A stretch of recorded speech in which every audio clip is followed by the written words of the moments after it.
Hi friends, happy Navaratri டே 7. நிறைய பேருக்கு sorry கட்ட ஆசையாக இருக்கும். ஆனால் சாரியில் ஃபேட்டாக தெரியும்னு யோசிக்கிறீங்களா? அப்போ உங்களுக்கான வீடியோ தான் இது. ஸோ ஃபர்ஸ்ட் ஒரு பிராண்டட் ஷேப் வேர், ஒரு நல்ல ஷேப் வேர் சூஸ் பண்ணுங்கள். So how to choose shape வேர்ன்னு சொல்லிட்டு என்னோட ப்ரீவியஸ் வீடியோஸை செக் அவுட் பண்ணுங்கள். என் கிளாஸஸில் ஷேப் வேரை பற்றி இன்னும் டீட்டெயில்டாகவே எக்ஸ்பிளைன் பண்ணுவேன்.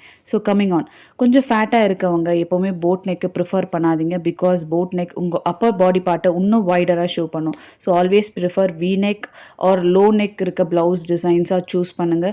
இது மாதிரி போடும்போது உங்களோட அப்பர் பாடி பார்ட் ரொம்ப ப்ராடாக இல்லாமல் கொஞ்சம் ஷ்ரிங்க் ஆன மாதிரி காமிக்கும். ட்ரெடிஷ்னல் பஃப் ஸ்லீவ்ஸ்க்கு கொஞ்சம் ஃபேட்டாக இருக்கவங்க, ஹார்ம் ஃபேட்டாக இருக்கவங்க சூஸ் பண்ணாதீங்க. பிகாஸ் இந்த பஃப் வந்து உங்களோட ஹார்ம்ஸை இன்னும் ஃபேட்டாக காமிக்கும்.